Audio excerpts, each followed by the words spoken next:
Hello প্রিয় বন্ধুরা, কিভাবে গ্রামের পাহাড়ি মানুষজন একেবারে প্রাকৃতিক উপায়ে চকলেট তৈরি করে, তাও আবার কোনো কেমিক্যাল ছাড়াই। শুনলেই অবাক লাগছে, তাই না?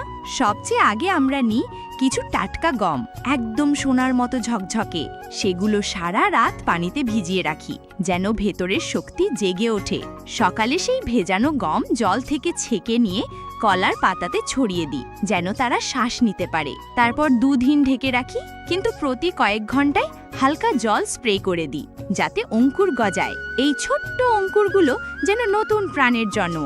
যখন গমগুলো অঙ্কুরিত হয়ে ওঠে, আমরা ভালো করে ধুয়ে নিই। এদিকে আতপ চালু ধুয়ে কাঠের ঢাকনা দিয়ে ঢেকে ফুটিয়ে নিই, একদম চিপচিপে ভাত যেন তৈরি হয়। এরপর শুরু হয় আসল কাজ।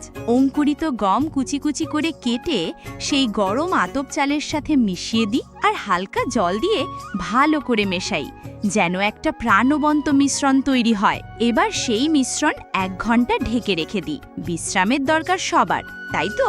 তারপর একে ছেঁকে নিই পাতলা ছাঁকনি দিয়ে। বাকি অংশটুকু আবার ন্যাকড়া দিয়ে চিপে চিপে বের করি ঘন রস। একে আমরা বলি চকলেটের প্রাণ। এই ঘন রস কড়াইতে ঢেলে দিয়ে অল্প আঁচে ধীরে ধীরে ফোটাতে থাকি, যতক্ষণ না তা গাঢ় গুড়ের মতো হয়ে যায়। না ঘন হলে ঠিক চকলেটের মতো হবে না। এবার একটুখানি নিয়ে কাঠি দিয়ে টেস্ট করি, কেমন হলো আমাদের ঘরোয়া চকলেট। যখন ঠিকঠাক মনে হয়, তখন সেই মিশ্রণকে লাঠির মাথায় পাকিয়ে অনেকক্ষণ ধরে টেনে টেনে ফাটিয়ে নিই, যেন একটা মোটা নরম মসৃণ টেক্সচার তৈরি হয়। তারপর টেবিলে রেখে হাতে হাতে গোল গোল লম্বা লম্বা করে বানাই, একদম চকলেটের মতন। ছুরি বা খুন্তি দিয়ে কেটে নিই ছোট ছোট টুকরো। সবশেষে সেগুলো চকলেটের পেপারে মুড়ে নিই ভালোবাসা দিয়ে।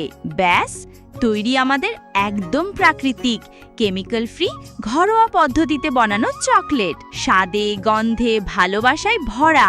আমার ঠাকুমা বলতেন, যে জিনিসে হাতের ছোঁয়া আর মনের ভালোবাসা মেশে, সেটাই হয় আসল খাবার। এই চকলেটও ঠিক তেমনই, গ্রামের প্রকৃতির স্পর্শে তৈরি এক মিষ্টি জাদু।